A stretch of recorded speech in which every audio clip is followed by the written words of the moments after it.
The error code FH on a Kenmore washer indicates that the machine is not filling with water as it should. This error occurs when the washer's flow meter detects that less than the required 10.5 gallons of water are filling the machine within the allotted 8 minutes.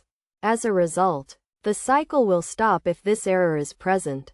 Common causes of the error code FH include a bent or kinked hose, a faulty drain pump, or a faulty pressure switch hose.